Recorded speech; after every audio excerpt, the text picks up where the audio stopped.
ওয়ালাইকুম রহমতুল্লাহ।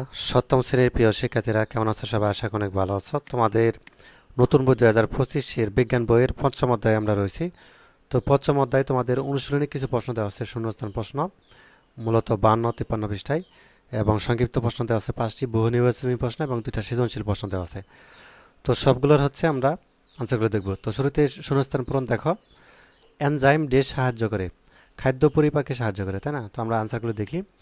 তো enzyme day সাহায্য করে, খাদ্য 1 নম্বরে দিবা খাদ্য পরিপাকে সাহায্য করে, আর 2 নম্বরটা দিবা হচ্ছে আমিষ, অর্থাৎ আমিষ জাতীয় খাদ্যে পরিপাক হয়ে অর্থাৎ অ্যামাইনো অ্যাসিড পরিণত হয়। 2 নম্বরটা হবে আমিষ। 3 নম্বরটা দিবা হচ্ছে হিমোগ্লোবিন, ঠিক আছে? লোহিত কোন অর্থাৎ কণিকায় হিমোগ্লোবিন নামক এক প্রকার পদার্থ থাকে। আর 4 নম্বরটা দিবা অনুচক্রিকা। আর 5 নম্বরটা দিবা শ্বেতরক্ত। তো এভাবে হচ্ছে শূন্যস্থানগুলো পূরণ করে ফেলবা। এবার দেখো তোমাদের সংক্ষিপ্ত প্রশ্ন দেওয়া আছে 5টা। প্রথমটা বলছে পরিপাক হওয়া খাদ্য কোথায় কিভাবে শোষিত হয়। তো আনসারটা আমরা একটু দেখি। ইলিয়ামেই সাধারণত পরিপাকীকৃত খাদ্য ব্যাপন পদ্ধতিতে শোষিত হয়, অর্থাৎ ইলিয়াম হলো ক্ষুদ্রতন্ত্রের শেষ অংশ। ইলিয়ামের অর্থাৎ প্রাচীরের শোষণ অঞ্চল থাকে। তো ব্যাপন পদ্ধতিতে শোষণ কার্য অর্থাৎ সমাধার জন্য প্রাচীর গাত্রে আঙ্গুলের মতো এবং প্রক্ষেপিত অংশ থাকে। তো এদের বিলাই বলে। হজমের পর খাদ্যের সারাংশ অর্থাৎ বিলাই গোত্র দ্বারা শোষিত। 2 নম্বর, দাঁত পরিষ্কার রাখার প্রয়োজনীয়তা ব্যাখ্যা করো। তো দাঁত মানুষের একটি প্রয়োজনীয় অঙ্গ। তো বিভিন্ন প্রকার খাদ্যদ্রব্য কর্তন, চর্বণ ও পেষণে দাঁতের অর্থাৎ ভূমিকায় মুখ্য। তাছাড়া সুস্থ সুস্থ সবল জীবনযাপনের জন্য দাঁত পরিষ্কার রাখা অত্যন্ত প্রয়োজন। এই পর্যন্ত দিলেই হবে। 3 নম্বরটা দেখো, মুখ দিয়ে পাকস্থলীতে কিভাবে খাদ্য যায় বর্ণনা করো। তো খাদ্য অন্ননালীর ভিতর দিয়ে সামনের দিকে অগ্রসর হয় এবং অন্ননালীতে আংটির মতো গোল পেশি রয়েছে, আর পেশিগুলো সংকোচন ও প্রসারণ করতে পারে। তো খাদ্যবস্তুর পিছনে অন্ননালীর পেশি সংকুচিত হয় এবং সামনে অন্ননালীর পেশি প্রসারিত হয়। অন্ননালীর এরূপ সংকোচন ও প্রসারণে ক্রম সংকোচন বলে। এভাবে সংকোচন ও প্রসারণের ফলে খাদ্য বস্তু অন্ননালীর ভিতর দিয়ে অর্থাৎ গলবিল হয়ে পাকস্থলীতে যায়। 4 নম্বরটা, তোমার দেহে রক্তকণিকার প্রয়োজনীয়তা ব্যাখ্যা করো। আমার দেহে রক্তকণিকার প্রয়োজনীয়তা পরিসীম নিচে ব্যাখ্যা করা হলো। রক্তে 3 ধরনের কণিকা রয়েছে, যেমন লোহিত রক্তকণিকা, শ্বেত রক্তকণিকা ও অনুচক্রিকা, ঠিক আছে?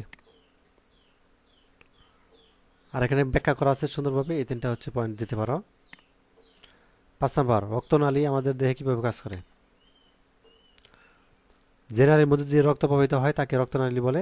রক্তনালী আমাদের দেহে যেসব কাজ করে তা নিম্নরূপ: ধমনী, শিরা এবং কি কৈশিক নালী।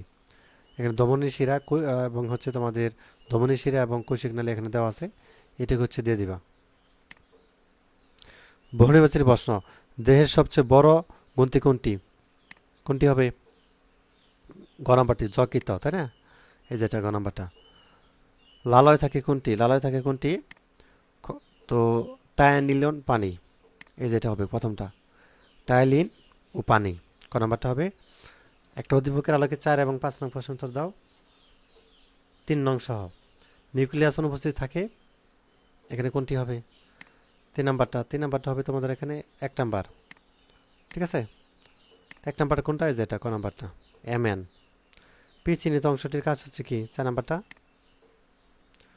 এই যে খ নাম্বারটা হবে, খ নাম্বার 1 এবং 3, 4 নাম্বারটা। 5 নাম্বারটা কি হবে? 5 নাম্বারটা হবে এন। এন কোনটা আছে? যে খ নাম্বার।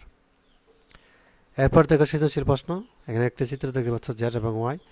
এখানে বলছে বিলাই কি? বিলাই কি আমরা যদি দেখার চেষ্টা করি।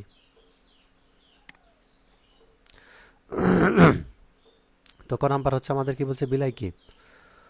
ক্ষুদ্রান্তের অন্তঃপ্রাচীর আঙ্গুলের মতো প্রবর্তক বা অভিক্ষেপ থাকে, এগুলি হচ্ছে বিলাই। খ নাম্বার, খাওয়ার পর দাঁত ব্রাশ করা উচিত কেন? ব্যাখ্যা করো। তো খাওয়ার পর দাঁত ব্রাশ করা উচিত, কারণ খাওয়ার পর দাঁত ব্রাশ না করলে কি হয়? দাঁতের ফাঁকে খাদ্যকণা আটকে থাকে খাদ্যকণা পচে মারিতে প্রদাহ সৃষ্টি করে, দাঁতের ক্ষয়প্রাপ্তিতে সহায়তা করে, মুখে দুর্গন্ধ সৃষ্টি করে। ওয়াই চিহ্নিত অংশটি কার্যকরিতা ব্যাখ্যা করা হয়। যে ওয়াই, উদ্দীপকে চিত্রে ওয়াই চিহ্নিত অংশটি হলো পাকস্থলী। তো নিচে পাকস্থলী কার্যতা ব্যাখ্যা করা হলো।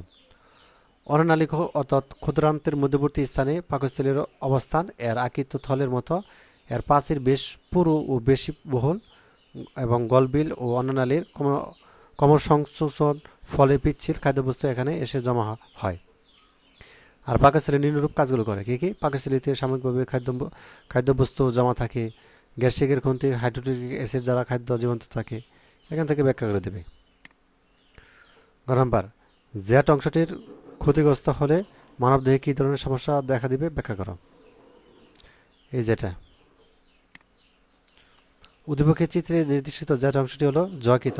এটি মানবদেহের সবচেয়ে বড় গ্রন্থি এবং যকৃত মানবদেহে নানা কাজের জন্য গুরুত্বপূর্ণ।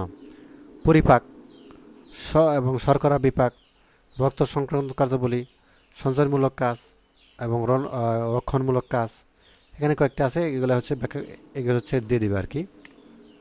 2 নম্বর সৃজনশীল। এখানে আরেকটি চিত্র দেখতে পাচ্ছ। পেরিকার্ডিয়াম কি?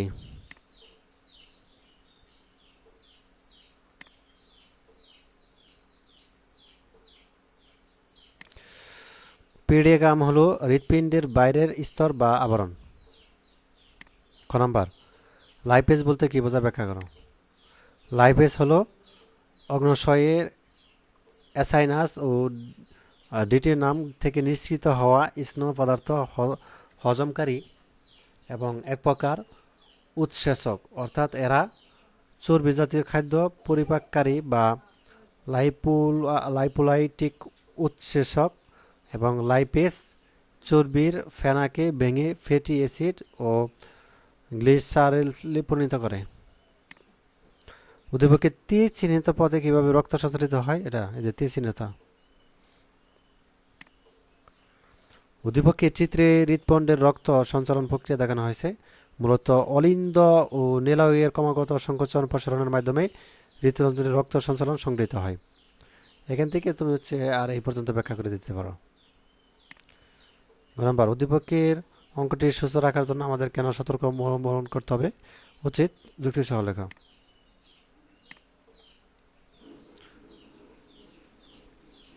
এখান থেকে দিতে পারো। হৃৎপেশি নামক এক বিশেষ ধরনের অনৈচ্ছিক পেশি দ্বারা গঠিত। যখন হৃৎপিণ্ডের সংকোচন হয় তখন হৃৎপিণ্ড থেকে রক্ত তো আর এই সঞ্চালনের মাধ্যমে আমাদের দেহে কি হয়, যেগুলো 4-5টা দিয়ে দিবা, ঠিক আছে? তাহলেই হবে।